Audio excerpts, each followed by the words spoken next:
Entonces es muy bonito para mí, yo trabajo en la Católica de Chile y les quiero contar sobre este trabajo. Acabo de cambiar la charla, ¿no? Porque Fidel me prometió un montón de juventud, no es que no haya, yo estoy mirando, pero era una charla más de divulgación y la cambié a una charla que tengo preparada para dar coloquios en departamentos de matemática, creo que va a estar adecuada, que tiene que ver con un trabajo que vengo haciendo hace muchos años y que justo nace en una disputa profunda que tuvo Chile con Perú hace unos años. ¿Se acuerdan de la disputa marítima? Que no sé qué tantas implicancias, qué tantos golpes tuvo acá, pero en Chile aparecía mucho en los medios, ¿sí? La disputa sobre el límite territorial. Y de alguna manera yo leyendo el periódico, conversando en la sala del café a las 5 de la tarde con mis colegas, que es una hora en que nos quedábamos a tomar café, me empecé a dar cuenta que habían ahí algunos aspectos geométricos que algo podíamos decir. Me puse a investigar conjuntos equidistantes y de ahí salió este premio de la matemática del Sechon of America sobre excelencia expositiva, para los no buenos matemáticos, como lo dijo Fidel. Entonces, les quiero contar que esto es un trabajo ya post pandemia que junta un trabajo de reflexiones que no tiene que ver con ese pensamiento profundo sobre algo, ¿no? Son reflexiones mucho más simples, reflexiones de rebotes y conjuntos equidistantes, que es este trabajo que he podido hacer en geometría en los últimos años, acompañando todas mis otras labores de investigación. Y por supuesto, las protagonistas de esto son las secciones cónicas. Yo no se las voy a enseñar a ustedes, pero sí se las voy a mostrar. Ustedes saben lo que son, es un cono cortado por un plano, eso genera distintas curvas, probablemente las curvas más naturales del mundo, ¿sí? Un círculo. Si ahora en lugar de cortar paralelo a la base lo corto un poquito inclinado, sigo obteniendo una curva cerrada que le llamamos elipse con un montón de propiedades bonitas. Si ahora somos más osados y justo nos ponemos paralelo al manto del cono, obtenemos una curva única, muy inestable en este sentido, porque es un corte muy preciso que se llama parábola. Y por supuesto, la última condición más genérica, que ya cortar mucho más inclinado todavía, nos produce una curva con dos ramas que le llamamos hipérbola, ¿sí? Estas son las protagonistas, probablemente la mayoría de ustedes sepa más de cónicas que yo. Entonces no voy a hablar más, simplemente para no equivocarme y no decir alguna barbaridad. Sin embargo, son realmente importantes para la charla de hoy. Primero son naturales porque aparecen en la naturaleza, ¿cierto? Cuando uno mira la luna, este momento romántico, no sé si vieron la luna anoche, está más o menos así. Está en cuarto creciente, y ahí vemos cónicas, ¿cierto? Vemos un círculo, y vemos la mitad de un círculo y la mitad de una elipse. Muy bonito, ¿sí? No sé si se habían fijado, pero el terminador, esta línea de la luna, el terminador de la luna es una elipse, ¿sí? Ahora que se los dije, lo acaban de mostrar en su cabeza, y wow, verdad, es una elipse, ¿sí? La gente en general no lo mira, es un círculo en perspectiva, un círculo visto de lado, es la proyección de un círculo perpendicular a un plano, es una elipse, ¿sí? Es muy bonita, ahí está la elipse si alguien la quiere ver, ¿sí? Entonces, elipse se encuentra en todas partes cuando uno mira la luna románticamente, parábolas se encuentran en todas partes, ¿sí? Lanzamiento libre. Hipérbolas también aparecen por ejemplo, las trayectorias de un cometa, ¿sí? Una hipérbola, a mí me encantan las hipérbolas, porque una hipérbola, cuando uno la piensa como un cometa con mucha energía, es alguien que vuela libre por el espacio, una recta, ¿cierto? Una geodésica, lo que quieran. Y de repente se aproxima a esta tremenda masa que lo atrae y de alguna manera te intenta dejar atrapado en torno a su órbita, te desvía, pero tu energía es tal que logras liberarte y te alejas, y como te alejas, hay un momento en que, entre comillas, dejas de sentirlo y te vas recto. Por eso que las hipérbolas son asintóticos dos rectas, ¿sí? Entonces las cónicas son sumamente naturales porque aparecen en estos momentos, en estas situaciones contemplativas de la naturaleza, pero no solamente por eso. Los humanos le hemos sabido sacar provecho práctico, real, a las cónicas. Y el provecho práctico tiene que ver con las reflexiones. Entonces, ¿qué es una reflexión para mí hoy? Va a ser simplemente, ahí me está pasando con esto, que voy a poner acá, ahí sí, va a ser un rebote completamente elástico que no pierde energía entre una partícula o una onda de luz en una recta, ¿sí? Entonces, vamos a tener una onda que viene por ahí, va a rebotar, ¿sí? No va a poder pasar del otro lado de la recta y va a rebotar. Y el rebote va a ser un rebote que no pierde energía, es decir, que el ángulo de entrada y el ángulo de salida son el mismo. Estas son observaciones físicas que uno puede hacer y asumir, ¿cierto? Un rebote. ¿Por qué se le llama una reflexión? Porque si uno analiza bastante bien la figura y, por ejemplo, pone un punto objetivo ahí, y si yo reflejo este punto para el otro lado, por simplemente triángulos congruentes, esta figura es igual a la de arriba, ese ángulo es igual, así que justamente el rebote es como si esto continuara hacia el otro lado y después lo reflejamos, ¿sí? Entonces los rebotes se pueden entender como una continuación, como traspasar esta barrera y reflejar. Eso es una reflexión, una recta. Tiene varias aplicaciones, ¿eh? Yo no tengo ninguna aplicación realmente útil, pero tengo aplicaciones divertidas. Esta es la primera aplicación que a mí me encanta. No sé si les pasó a ustedes, especialmente los mayores, los billares, los pools.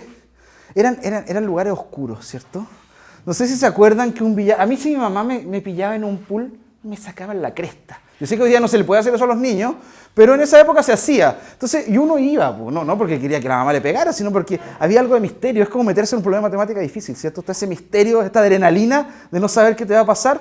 Bueno, por supuesto, todo el mundo sabe dónde están las reflexiones aquí, ¿cierto? Si esto consiste, yo me acuerdo que en mucho tiempo le enseñé a jugar sinuca a mis amigos de la sala, ¿cierto? ¿Sí? A Rudy especialmente te enseñaba todas las tardes, me acuerdo, durante mucho tiempo. ¿Sí? Se te olvidó.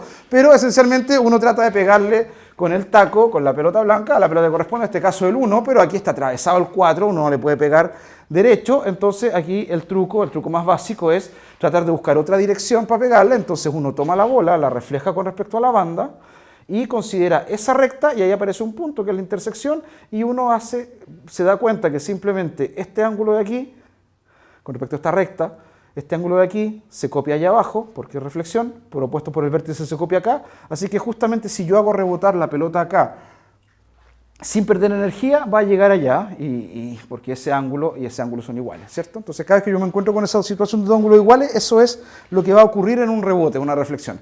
Así que uno puede hacer esto. Rudy, acuérdate cómo te enseñaba yo todas las tardes, y ocurría esto, ¿sí? ¿Sí? ¿Hiciste memoria? Jugábamos harto. ¿Qué tiempo? ¿Cuánto teorema no se demostró por culpa de la sinuca de esas tardes, me acuerdo? Ahí en el IMPA. Ahora, ¿cómo se refleja sobre una curva? Aquí, si bien esto es muy básico, pero a mí me gusta hacer notar, es una de las ideas más importantes de la matemática, que es que el continuo, lo curvo, se aproxima por recta. Es una idea maravillosa, probablemente Arquímedes ya la tuvo, pero quien realmente logró manejarla, metrizarla, fue Fermat, Descartes y por supuesto Newton. ¿Cómo se rebota sobre una curva? Bueno, yo tengo una curva, me interesa rebotar sobre una curva de alguna manera, ¿sí? Entonces, como sé rebotar sobre rectas, bueno, aproximo la recta por la mejor curva posible, ¿sí? En la medida que eso se pueda, y reboto sobre ella. Entonces reboto sobre su tangente en la medida que eso exista. Entonces, ¿cómo se rebota sobre una curva suave? Se rebota sobre el punto, la aproximo linealmente y reboto sobre la tangente, ¿sí? Eso es un rebote sobre una curva que no pierde energía. ¿Estamos bien hasta acá, cierto? ¿Sí? Bien, ¿por qué son importantes entonces las cónicas, más allá de que son curvas naturales que aparecen al contemplar la luna en estos momentos románticos? Porque efectivamente tienen propiedades reflexivas muy potentes, muy bonitas. Esta es la de la elipse tiene dos puntos muy importantes que son sus focos y esta es una propiedad conocida, pero no menos interesante, que si yo emito señales desde uno de los focos, todos al rebotar una vez contra la elipse van a caer justo encima del otro foco. Es una propiedad muy bonita, supongo que la conocen. Sin embargo, esta propiedad no solamente es la belleza lo importante, sino que nos sirve para aplicaciones profundas. Por ejemplo, la litotricia, tratamiento de cálculos renales, ya quienes somos mayores, quienes somos más adictos a la cerveza y a la mala vida, hemos tenido que acudir a este tipo de tratamiento, que es cuando aparece una piedra en los riñones. Hay dos maneras de sacarla, ¿cierto? Una que salga, lo cual a uno le duele solo de pensarlo, y la otra es tratar de pulverizarla. ¿Y cómo se pulveriza? Usando cónicas, ¿sí? El tratamiento es así, se pone al paciente o a la paciente y se sitúa de manera tal que hay una elipse aquí en este cuenco, ¿sí? Y tiene dos focos. Uno de los focos va a ser un lugar desde donde se emiten ondas de choque y el otro foco va a ser la piedra. ¿Sí? Y por eso que esto se mueve de manera tal de poder ubicar justamente un electrodo. Esto es fijo, entonces lo que se trata de ubicar es justamente que el otro foco quede encima, por eso que hay que poder mover al paciente. Y se emiten ondas desde uno, y para que las ondas todas caigan arriba de la piedra y no dañen otro tejido, no dañen nervios, además concentren energía para poder pulverizar la piedra, se pone este reflector elipsoidal, tal que se aprovecha de la propiedad de rebote. Y después de un par de propiedades de rebote, esto se va y se elimina por la orina casi todas las veces sin dolor. Así que realmente la propiedad reflexiva de la elipse, más allá de la belleza que tiene, es sumamente práctica, ¿sí? Ya van a ver lo práctico que es. La propiedad reflexiva de la parábola también es conocida. La parábola tiene un punto especial, que es su foco, tiene una recta especial, que es su directriz, y si uno emite desde el foco, cuando rebota, todas esas señales terminan paralelas, o al revés, si todas las señales llegan paralelas y perpendiculares a la directriz, todas rebotan al foco, ¿sí? La utilización de esto también es sumamente conocida. Yo lo que les traje es esta utilización, que es cómo escuchar el universo, que es más romántico y todo. Todos tenemos nuestra parabólica en casa para poder ver los partidos de la Champions, ¿sí? O del Mundial. Desgraciadamente lo hemos tenido que ver por la tele, al menos en mi país, varias veces, ¿sí? Ustedes también, así que no se ilusionen tanto, ¿sí? Y esencialmente, ¿por qué se usa una antena parabólica? Porque se pone un reflector, se reciben señales todas desde muy lejos, de baja intensidad de energía. Si uno las tuviera todas juntas, podría leerla, entonces se pone un receptor de alta fidelidad en el foco y se reciben todas las señales paralelas y todas van a rebotar al foco. Y se asume que si vienen de lejos, entonces se usa para hacer comunicación o para escuchar el universo. Eso es un radiotelescopio, que son las cosas más modernas que se usan ahora, ¿sí? La última cónica que me interesa es la hipérbola, que también tiene propiedades reflexivas muy conocidas, menos conocidas en general, ¿sí? En general, escolarmente uno conoce la anterior, un poquito la anterior. Aquí están los dos focos de la hipérbola y típicamente lo que pasa es que si viene una onda y choca y se encuentra contra una hipérbola, y si esa señal viene hacia un foco, rebota hacia el otro, ¿sí? Cambia de un punto a otro. Esa es la propiedad reflexiva de la hipérbola. Si alguien no sabe demostrar estas propiedades, no se preocupe, que van a salir de aquí sabiendo hacerlo, ¿sí? Y otras cosas, ¿sí? Pero tranquilo, yo sé que están inquietos y quieren empezar a hacer cálculos, tranquilo, ¿sí? ¿Sí? Una aplicación de las hipérbolas es una aplicación bastante interesante que tiene que ver con probablemente uno de los motores de la ciencia, que es la observación del universo a través de telescopios. De hecho, este telescopio se llama telescopio Cassegrain o Cassegrain, si quieren hablar bien, ¿sí? Es el telescopio que uno puede comprar en Amazon, que uno le puede comprar a sus hijos, que si uno es un observador amateur puede comprar, y es muy parecido al mismo telescopio que se usaba en el año 1650, ¿sí? No ha cambiado mucho. Es más sofisticado que el telescopio de Galileo, se parece mucho a lo que Newton también construyó, y funciona usando una combinación. La gracia que tiene el telescopio es que es muy cortito, muy pequeño. Típicamente se pone el ojo allá, las señales del universo vienen desde aquí, paralelas. Entonces se sitúa como primera estrategia un espejo parabólico al final, ¿sí? Entonces las señales entran desde el infinito y rebotan hacia el foco. Y el foco puede estar afuera, esa es la gracia del telescopio Cassegrain, que no tiene que ser tan largo, el punto focal puede estar ubicado afuera, y aún así va a funcionar. Ustedes me dicen, aquí no vimos nada, el ojo todavía no ve nada, porque la señal va para allá. Una buena estrategia que se le ocurre a los ingenieros es poner el ojo acá, ¿cierto? ¿Sí? Pero eso no funciona, ¿sí? Entonces, nosotros somos un poquito más avanzados y decimos, no, si uno pone el ojo ahí, va a tapar todo, así que lo que hay que hacer es tratar de desviar, y aquí se usan las hipérbolas. Se pone un espejo hiperbólico acá, de manera que este sea uno de los focos, el otro que en esta zona no es tan importante, y la verdad es que ahí entonces el rebote va a ir hacia el otro foco, así que tenemos que, si eso es una hipérbola, la propiedad reflexiva permite el rebote hacia allá, todavía no llega al ojo.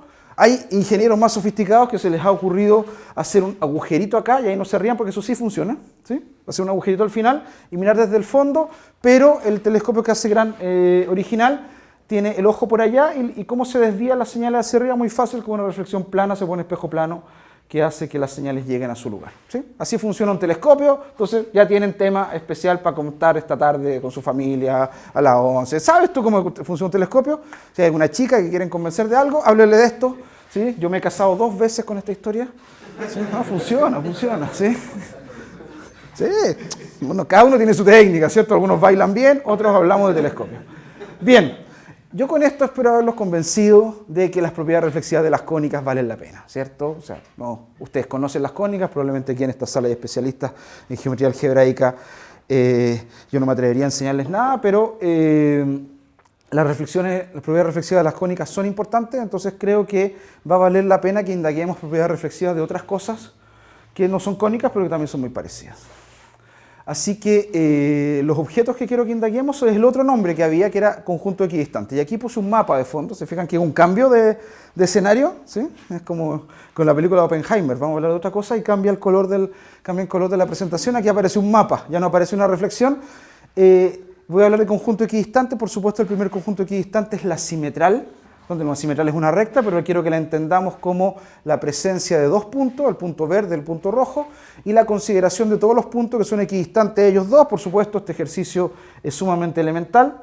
Todos los puntos que están a la misma distancia de esos dos forman una recta, que es la simetral, que es la recta que pasa por el punto medio del trazo AB y que es perpendicular, ¿cierto? De hecho, hay gente que definía rectas así. Antes de si uno se pregunta qué es una recta, que es una bonita pregunta, ¿sí? Hoy día, Rudy, quizás tú mismo me puede haber enseñado en su momento, una recta quizás es un camino, una geodésica, un camino más corto que minimiza cada uno de sus puntos, pero en la época, por ejemplo, de Leibniz definía recta y plano como los equidistantes a dos puntos, en el plano y en el espacio. Súper bonito. Está bonita la definición. Claro, no pasa a lo que uno entiende por geodésica en la física, pero al menos en la euclidiana servía.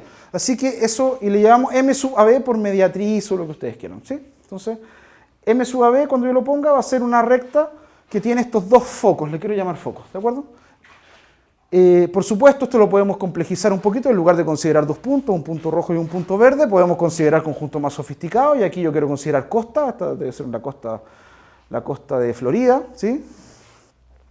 Conjunto A, uno puede considerar ahí un conjunto de islas, quise considerar un conjunto B, y ahora puede ser interesante, y por eso que partió mi trabajo en torno a esto, porque de hecho la Convención de los Mares de las Naciones Unidas establece que el conjunto límite marítimo entre dos países en disputa debe estar en el conjunto equidistante. Es muy interesante. Entonces, tienen una aplicación práctica. Ustedes dirán, ¿por qué aún así Chile se llevó un pedazo no equidistante de la frontera? ¿Se acuerdan del resultado de la contienda? Porque la misma convención establece que en la medida que no hayan acuerdos previos, se aplica este criterio geométrico. Y lo que Chile logró imponer en la Corte era que había un acuerdo previo de límites marítimos. Por eso se establece primero un paralelo y después un conjunto equidistante, ¿sí?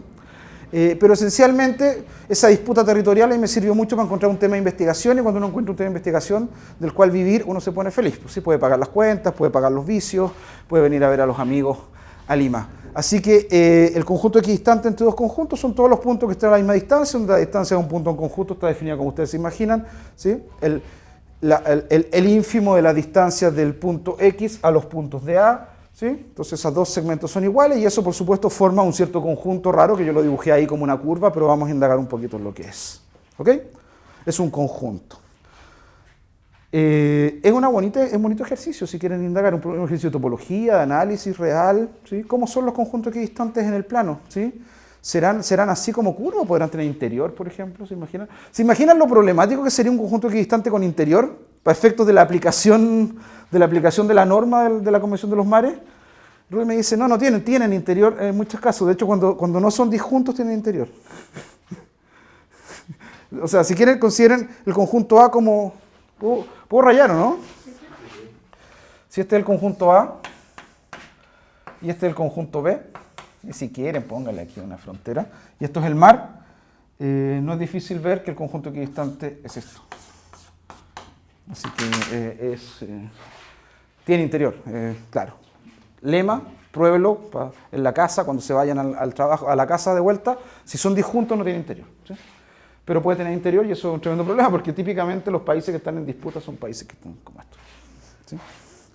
Bien, entonces, el conjunto equidistante es eso. Si alguien quiere una definición, si a alguien le gusta la matemática, el formalismo, alguien es burbaquista o lo que sea, ahí hay una manera de escribir. En general lo escribimos así, son los A igual B, los puntos A igual B, son los X que están a la misma distancia en los dos conjuntos. ¿Ok? Y eso es lo que queremos estudiar. Queremos entender un poquito, lo vamos a estudiar en un caso muy particular. Lo interesante de estos conjuntos, que además de tener una motivación geopolítica, que es una bonita palabra para usar en las charlas para decir que uno es interdisciplinario, esto, que es conocido antiguamente, pero uno como que lo olvidó. Las cónicas todas son conjuntos equidistantes. ¿Sí? Las tres, y eso es muy interesante. ¿Sí? Por ejemplo, de la parábola ya lo sabemos, y a veces hasta la enseñamos así, ¿cierto? Que es el conjunto equidistante entre la directriz y su foco. ¿Sí? Eso lo enseñamos, o lo sabíamos. Pero la verdad es que la parábola es típicamente conocida como una equidistante, sin embargo las otras dos cónicas también.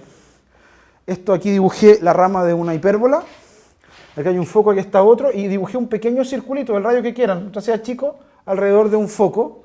Y si yo considero entonces como el conjunto rojo ese círculo, y el otro foco como el conjunto, el equidistante es exactamente la hipérbola, háganlo como un ejercicio trivial, ¿sí? Escriben una línea pasan restando y les va a dar que el conjunto equidistante es exactamente la hipérbola. Así que la hipérbola es el equidistante entre un punto fuera de un círculo y el círculo. La parábola, el equidistante entre un punto fuera de una recta y la recta, que es un círculo al infinito, si quieren verlo. Y entonces la elipse, ¿ya lo adivinaron? Exactamente. No dos circunferencias, todavía es un punto y una circunferencia, pero está el punto dentro. ¿Sí? Es muy bonito, entonces uno puede ver como se entienden las cónicas como un proceso de formación. Entonces si yo tomo un círculo y un punto al interior que no es el centro, entonces el centro hace las veces del otro foco y justamente el equidistante son exactamente los puntos de la elipse. Esto no siempre lo sabemos, así que es bonito recordarlo. Pero es muy interesante recordarlo, porque cuando uno entiende entonces que las cónicas tienen tremendas propiedades de reflexión, y además que los conjuntos equidistantes contienen a las cónicas, uno se pregunta, dice, aquí huele a teorema, ¿cierto? ¿Sí? ¿Sí? Esto huele a resultado bonito. Y una vez que uno ya se da cuenta de eso, la demostración va a ser natural. Yo les voy a mostrar la mía, ustedes tendrán la suya, la favorita, pero esencialmente lo que vamos a probar es que los conjuntos equidistantes tienen propiedades reflexivas. ¿Sí? Y vamos a ver cuáles. Y esas propiedades reflexivas las vamos a probar en un dibujo, y ahora a partir de eso ustedes van a saber probar las propiedades reflexivas de las cónicas con un dibujo. Así que si quieren impresionar a alguien de aquí, van a salir listos. Así que, una consulta. profesor, por supuesto. El punto A está en la inversión de XB. A ver, no entiendo muy bien lo que me está diciendo, porque yo de verdad que no soy especialista en eso. Tome un círculo, ese es el centro del círculo, y el punto A no es el centro. ¿Sí? Aquí hay, entonces, el conjunto equidistante entre el verde y el rojo resulta ser la elipse de focos A y C, y donde la distancia viene dada por lo que tenga que ser, ¿cierto? O sea, usted toma, déjeme ver, tómelo para allá y tome ese punto y ahí tiene ya definida la distancia que corresponde. Yo estaba pensando que el XB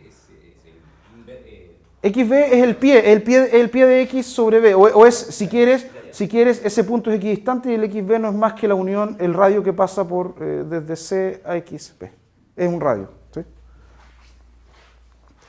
O sea, puede ser inversión, yo no estoy negando, yo no sé de inversión nomás, yo soy un ignorante, como bien lo dijo Fidel, no soy un matemático excepcional, pues, no te la voy a cobrar. Está bien, él cree que uno se olvida por el corazón dañado. O sea, yo estoy dando esta charla sangrando, ¿sí? Ustedes no lo ven, pero sangrando por dentro.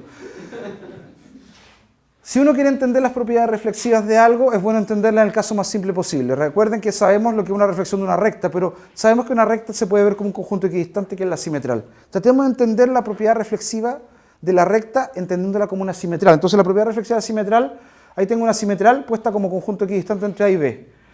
Quiero lanzar un rayo, pero ahora apuntando hacia un conjunto, apuntando hacia A. Fíjense que si yo vengo derecho hacia A, y A lo puedo poner en otro lado después, y con la misma recta puedo cambiar sus focos, pero si vengo derecho hacia A, me voy a encontrar con la recta y voy a rebotar hacia...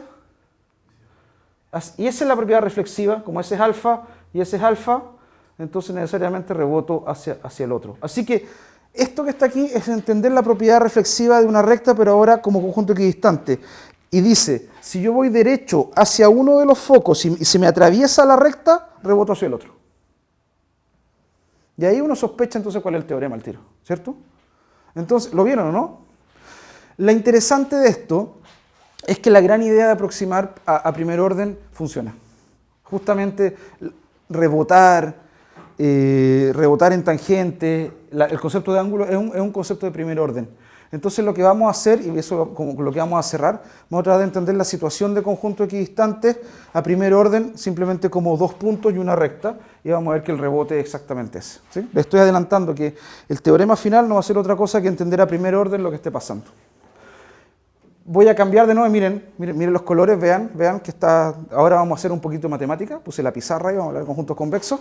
No matemática muy sofisticada, todos saben lo que es un conjunto convexo es algo que se ve como esto, típicamente se define como aquel conjunto tal que el segmento entre cualquiera de sus pares de puntos está contenido en el conjunto. Hay una definición que me gusta un poquito más y es que dado cualquier punto en la frontera del conjunto, existe al menos una tangente soportante, es decir, existe una recta, no tiene por qué ser única, si esto tuviese una punta serían varias, de manera tal que el conjunto está toda de un solo lado, ¿cierto? Eso es un conjunto convexo. Cada uno lo define como quiere, su definición favorita de convexo. Tiene algunas propiedades, por ejemplo, dado un punto, fuera del conjunto convexo existe un único, esto también caracteriza a los convexos, existe un único punto que está a distancia mínima en el conjunto. O sea, se realiza la distancia, un convexo cerrado, por supuesto, no me digan, si no es cerrado, no, es cerrado, ya, no. Ya. Entonces, existe un único punto que realiza la distancia, es decir, la distancia de un punto al conjunto es la distancia del punto al pie.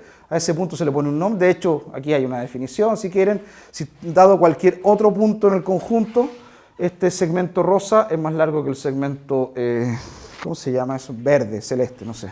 ¿Sí? Ahí hay una, si a alguien le gusta la matemática, y fui a una charla de matemática, no habían símbolos, ahí está lleno de símbolos matemáticos. A esto se le llama la proyección de x sobre b, x sub b, ¿de acuerdo? O el pie, como ustedes quieran. Entonces, dado un conjunto, un punto fuera un convexo, hay un único pie, y ese pie realiza la distancia. Y aquí hay algunos teoremas que son muy bonitos, que se llaman los teoremas de Motzkin. No siempre nos acordamos que este es el autor de los teoremas. A veces hacemos, tú no lo sabías, yo cuando empecé a trabajar esto tampoco sabía. ¿Sí? Alita Sivi me lo enseñó. ¿Sí? Una vez que lo visité en San Carlos, le di esta misma charla y yo le ponía resultados y me dijo, estos son teoremas de Motzkin del año 35. Y que son muy bonitos. El primer resultado de Motzkin dice que la proyección es continua. No depende de la regularidad del conjunto B. Pero si es convexo, ya su proyección es continua. Primera cosa. Pero como yo ando buscando resultados de equidistancia, me interesa la distancia de un convexo. La función distancia de un convexo es muy simpática, porque miren, este punto realiza la distancia. Entonces esa flecha, que es una flecha de largo 1 en la dirección contraria, tiene una propiedad muy especial, que es la manera más rápida de alejarme del conjunto. Si yo camino en la dirección celeste, es la manera más rápida de acercarme. Entonces, en esa dirección es la manera más rápida de alejarme. La dirección que representa la manera más rápida de alejarse o de hacer crecer una función es una dirección muy especial en análisis, ¿cierto? Se llama gradiente y representa la derivada. Así que lo que dice ese dibujo es que la función distancia siempre tiene gradiente.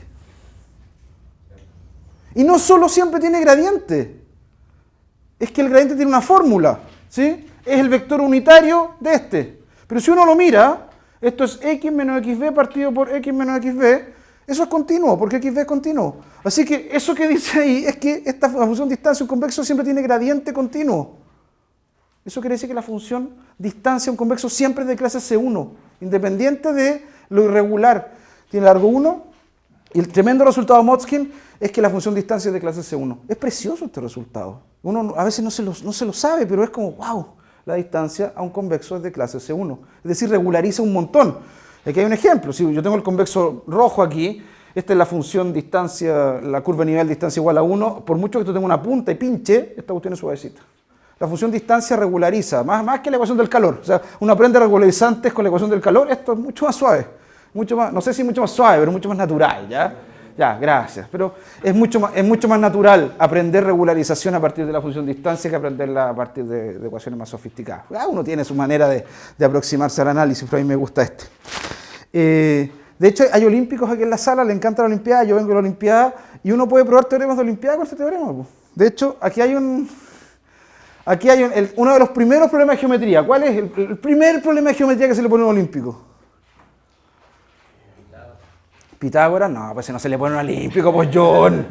No, problema, de hecho, yo diría que el teorema de Viviani, ¿sí? Tú lo conoces, y es sumamente simple. Da un triángulo equilátero, un punto interior, dice que la suma de las distancias de los lados es constante. Es uno de los primeros problemas de Olimpiada. ¿Se llama Viviani? Sí, y se llama teorema de Viviani. De hecho, es tan clásico que uno ni siquiera sabe que es un teorema. O sea, ese problema se llama teorema de Viviani.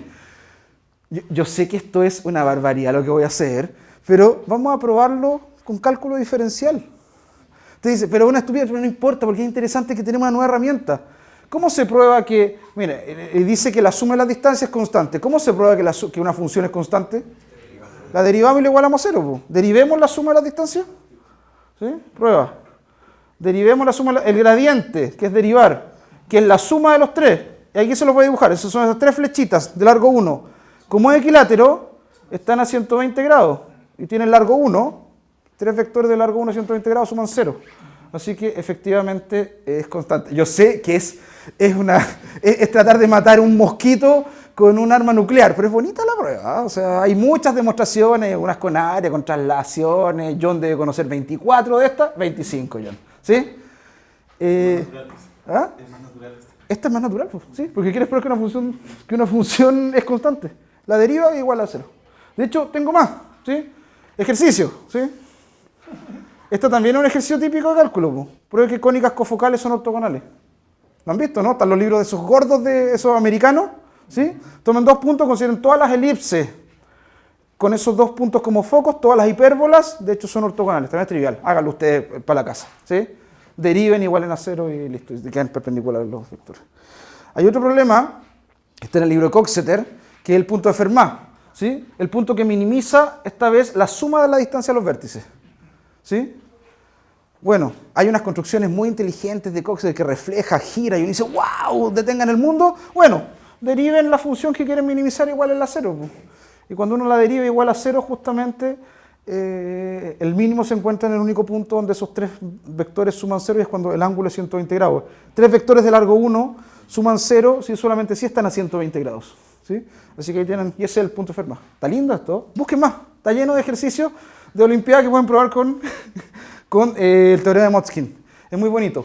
Pero claro, por supuesto yo no me vine aquí a viajar estas 25 horas en tren, en el tren Arica-La Paz, después bajando para venir a enseñarles problemas de Olimpiada, ¿sí? Es un poquito más lo que les quiero traer, pero no es mucho más, es bastante parecido. ¿Cómo es el conjunto equidistante a dos convexos disjuntos? Porque eso es lo que podemos hacer fácil. Tomemos dos convexos disjuntos, yo lo dibujé así, verde y rojo.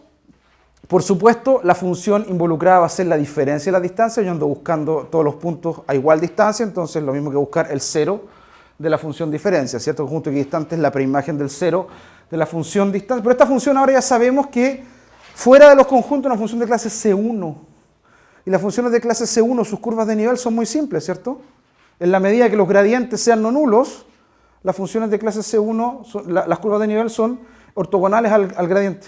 Eso dice el teorema de función implícita. Así que lo que hay que probar acá es que el gradiente es no nulo.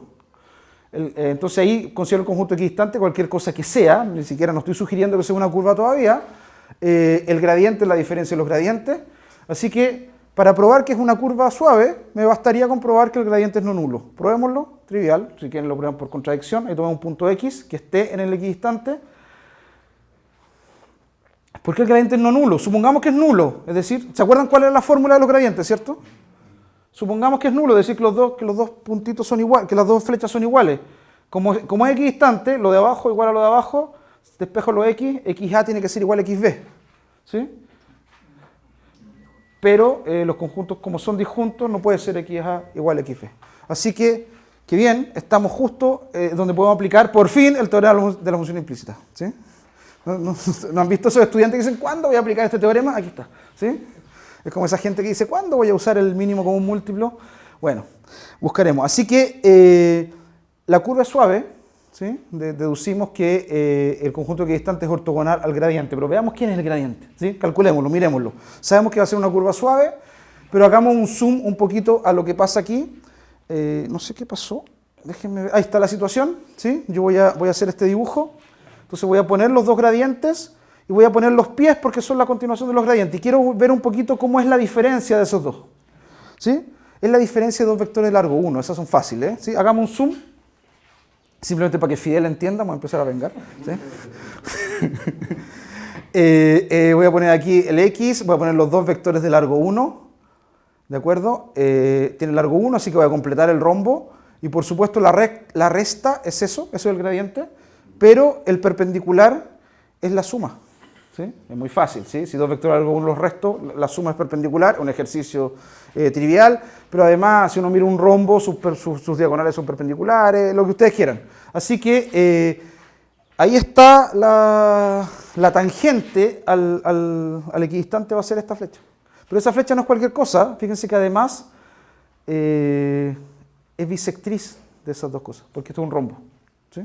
Largo 1.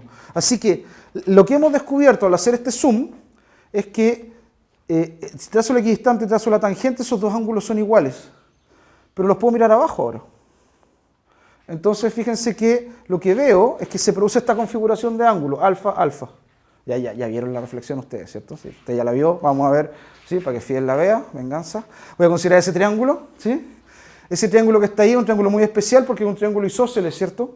Esos dos lados son iguales y la bisectriz coincide con la altura, coincide con la transversal de gravedad. Así que lo que hemos descubierto es que eso es perpendicular y por tanto la tangente es la mediatriz de los pieces. Miren qué lindo. La tangente, o sea, lo que hemos descubierto es que el equidistante es una curva suave y su tangente no es más que la mediatriz de cómo ve el punto a cada uno de los conjuntos, porque la verdad este punto solo ve a sus pies para efectos de la distancia. A orden cero, solo ve a sus pies. El conjunto se ve como un punto desde el punto equidistante. Y entonces el conjunto equidistante a primer orden se ve como una recta que es justamente la simetral, que es la equidistante entre los pies. Está bonito el resultado. Podemos hacer un resumen entonces del teorema. El equidistante es una curva suave, ¿sí? O diferenciable. La tangente es la simetral, la tangente en un punto es la simetral a los pies respectivos en cada conjunto y además es bisectriz del ángulo XA, XXP. Eso es súper importante. Y ahora ya sabemos hacer reflexiones. Pues, miren. Volvamos a las reflexiones. Se fijan que atrás cambió a reflexiones. Tomamos el modo reflexiones. Tomemos un punto en el equidistante. Tomemos un pie y vengamos, el otro. Y ahora, tras ese triángulo, esos dos son iguales. La tangente es la mediatriz. Esos dos ángulos son iguales. Eso quiere decir que si vengo en esa dirección, ¿sí? Voy a rebotar en X, pero justo iba a enfrentarme al punto más cercano de X a XA, o sea, iba derecho a A. Entonces, lo que dice esto es que ese ángulo de ahí se copia allá, opuesto por el vértice, así que este es el rebote. ¿Sí? Así que esto rebota así. Y ese es el teorema. Que es un teorema súper simple, pero es juntar las piezas para que sea simple. Y ahora, si lo quieren ver como teorema, como enunciado, si tengo un punto P, y desde el punto P yo lanzo una señal derecho hacia su pie en el conjunto A y se me atraviesa el equidistante, entonces el rebote en el equidistante es en un punto de manera tal que ahí hay una tangente y rebota hacia el pie de ese punto en el otro conjunto. Ese es el teorema, ¿sí? Uno lo podría escribir, pero es más engorroso que verlo. Y la demostración es súper fácil. De hecho, esto quedó tan bonito que en esta revista que supone que publica cosas bonitas, el 2022 publiqué reflexiones en conjunto equidistante, que no es más que lo que les acabo de decir, pero escrito. ¿Sí? Son 8 o 9 páginas. Si alguien quiere los detalles, yo sé que no los necesita porque los di, está ahí escrito. ¿Sí? En American Mathematical Monthly.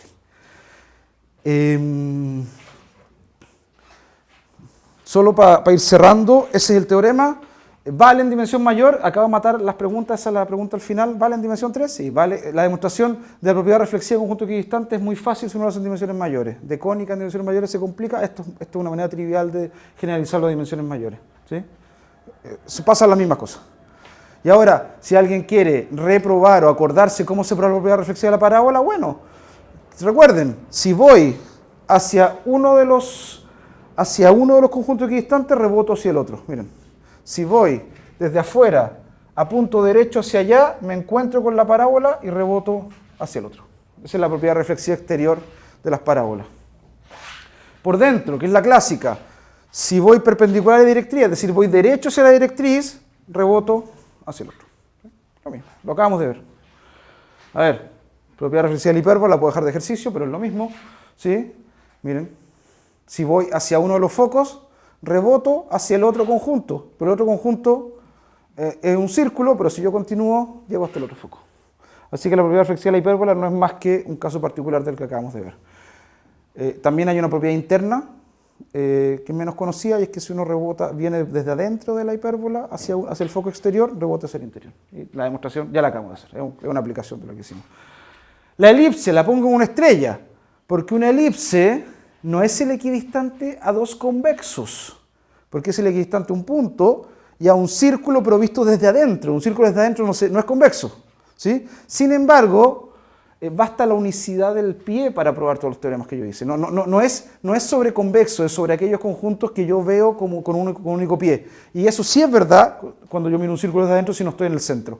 Así que también vale el teorema, y eso dice en particular que si yo voy derecho hacia ese círculo, o sea, salgo del centro del círculo, es decir, de uno de los focos hacia afuera, que es justamente ese, voy a rebotar ese el otro. ¿Sí?